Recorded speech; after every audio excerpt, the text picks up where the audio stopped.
যেভাবে জান্নাত থেকে নেমে এসেছিল হযরত হাসান এবং হুসাইন রাদিয়াল্লাহু তাআলা আনহুর জন্য বিশেষ ঈদের জান্নাতি পোশাক। ঈদের দিন সকালবেলা হযরত আলী রাদিয়াল্লাহু তাআলা আনহু ফজরের নামাজ আদায় করে কোথায় যেন চলে গিয়েছে, তার আর কোনো খবর পাওয়া যাচ্ছে না। ঘরের মধ্যে শুধু নবীর দুলালী হযরত ফাতেমা রাদিয়াল্লাহু তাআলা আনহা হাতে আটা পিষবার কাজ করছিলেন আর পবিত্র মুখে আল্লাহ তাআলার নাম জপ করছিলেন। হযরত হাসান এবং হুসাইন ঘরের বাইরে বসে খেলাধুলা করছে।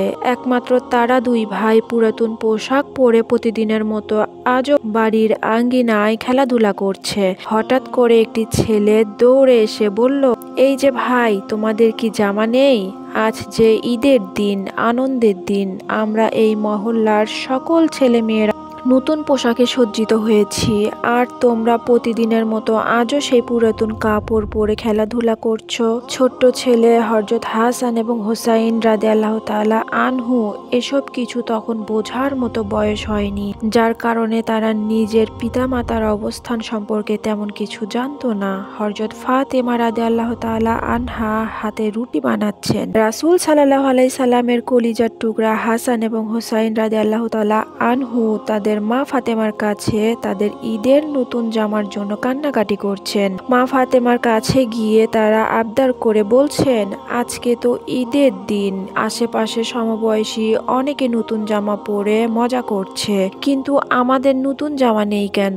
মা ফাতেমা কান্না গোপন করে তাদের সান্ত্বনা দিতে লাগলো। তাদের বললেন, তোমরা গোসল করে এসো, আমি তোমাদের নতুন জামার ব্যবস্থা করছি। সত্যি আদরের ইমাম হাসান এবং হুসাইন তারা মনে মনে ভাবল, গোসল দেওয়ার সময়ের মধ্যেই তাদের জামা অবশ্যই তৈরি হয়ে যাবে, যার কারণে মনের খুশিতে ইমাম হাসান ও হুসাইন গোসল করতে চলে গেলেন। এইদিকে হযরত ফাতেমা রাদিয়াল্লাহু তাআলা আনহার মনের মধ্যে দুশ্চিন্তা আবারও জেগে উঠল। তিনি মনে মনে ভাবছেন, এবার কিভাবে পুত্রদেরকে সান্ত্বনা দিবে, এভাবে তাদের কতবার ভুলিয়ে রাখা যায়। গোসল করে এসে নতুন জামা না পেলে তারা তো রীতিমতো কান্নাকাটি শুরু করে দেবে। এসব চিন্তা ভাবনা করে হযরত ফাতেমা রাদিয়াল্লাহু তাআলা আনহা অস্থির হয়ে পড়লেন। হযরত হাসান এবং হুসাইন ঘরে ফেরবার সময় হয়েছে। ইতিমধ্যে হযরত ফাতেমা রাদিয়াল্লাহু তাআলা আনহা তাড়াতাড়ি উঠে গিয়ে ওযু করে জায়নামাজে বসে গেলেন এবং রাহমানুর রাহিম আল্লাহর কাছে দুই হাত তুলে মনের দুঃখগুলো প্রকাশ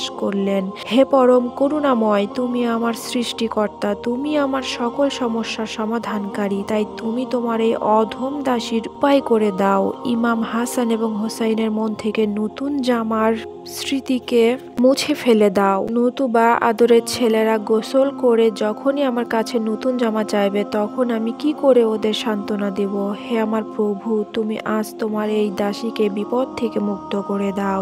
আমি আমার জীবনে আর কোনোদিন এত বড় বিপদের মধ্যে পড়িনি। এই মহা সমস্যার সমাধানে তুমি একটি পথ আমাকে দেখিয়ে দাও। তুমি কি চাও আজ ঈদের দিনে তাদের সামনে মিথ্যাবাদী হয়ে যায় এবং তারা মিসকিনের মতো ঈদ করুক? রাসূল সাল্লাল্লাহু আলাইহি সাল্লামের নয়নের মণি হযরত ফাতেমা রাদিয়াল্লাহু তাআলা আবেগ জড়ানো প্রার্থনা আল্লাহর দরবারে কবুল হয়ে গেলেন। আর কবুল হবেই না কেন? আল্লাহ তাআলা নিজেই বলেছেন, আমাকে কেউ একবার ডাকলে আমি তার ডাকে 10 বার সাড়া দেই। যাই হোক, হযরত ফাতেমা রাদিয়াল্লাহু তাআলা আনহা জায়নামাজে বসে সিজদায় পড়ে কাঁদছেন, কিন্তু ঘরের বাইরে যে কি হচ্ছে সেই দিকে তার কোনো নজর নেই। ওইদিকে তার ঘরের দরজায় একজন ব্যক্তি আওয়াজ করছেন, কিন্তু আল্লাহর ধ্যানে মগ্ন ফাতেমা সেটা শুনতে পাচ্ছেন না।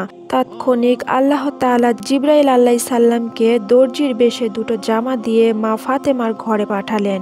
অবশেষে দরজায় নক করা শব্দ শুনে মা ফাতেমা সিজদা থেকে মাথা তুলে এবং দর্জির কাছ থেকে জামা দুটো গ্রহণ করলেন। নবী কন্যা হযরত ফাতেমা রাদিয়াল্লাহু তাআলা আনহা তিনি পোশাক হাতে নিয়ে খুলে ফেললেন। এই যে বেহেশতি পোশাক, একটি জামা ছিল লাল আর একটি ছিল নীল।